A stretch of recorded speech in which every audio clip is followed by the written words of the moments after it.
వాలంటీర్లు ఇంటింటికి వెళ్ళి అన్నను సీఎం చేసుకుందామని చెప్పండి. త్వరలో మేనిఫెస్టో విడుదల. మేదరమెట్ల సిద్ధం సభలో ముఖ్యమంత్రి జగన్ వెల్లడి. బీజేపీపై పరోక్ష విమర్శలు. రాష్ట్రంలో పరిపాలన స్వర్ణయుగానికి దారితీస్తోంది సీఎం జగన్ అన్నారు.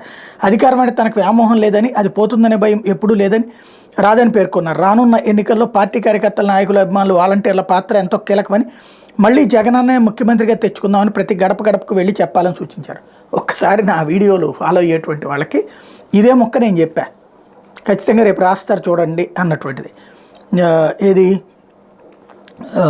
తనకు అధికారం అంటే తనకు వ్యామోహం లేదని, అది పోతుందనే భయం ఎప్పుడూ లేదని రాదని అన్నారు.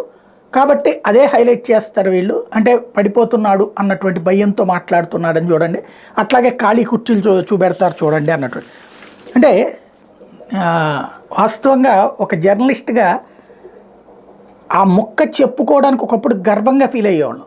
ఇప్పుడు చీ అని అసహ్యం వేస్తున్నది వీళ్ళని చూస్తే.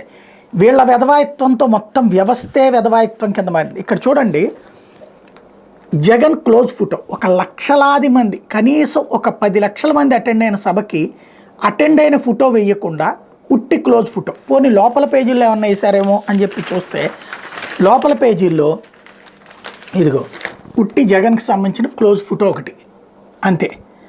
అదే సందర్భంలో అంటే వీళ్ళ బుద్ధికి సంబంధించి చూడండి, ఖాళీ కుర్చీలో ఖాళీగా ఉందట. మనిషి అనేవాడు కళ్ళున్నటువంటి వాడు ఎవడన్నా సరే ఇంత గుడ్డిగా వ్యవహరిస్తారా? వీడియోస్ కనబడుతున్నాయి ప్రత్యక్షంగా, లైవ్ వచ్చింది నిన్న. మరి వీళ్ళని అసలు మనుషుల్లాగా చూడాలా? పశువుల కంటే హీనంగా జర్నలిజం చేస్తూ, నీచాతి నీచమైన జర్నలిజం చేస్తూ, ఇక అసలు వీళ్ళని ఇంతకంటే ఇంకే భాష మాట్లాడాలో అర్థం కావట్లేదు. ఎందుకంటే మిగతా వాళ్ళకి మళ్ళీ నేను బూతులు మాట్లాడలేను. ఇక్కడ ఇంత నీచంగా దిగజారిపోవాల్సినటువంటిది ఏది?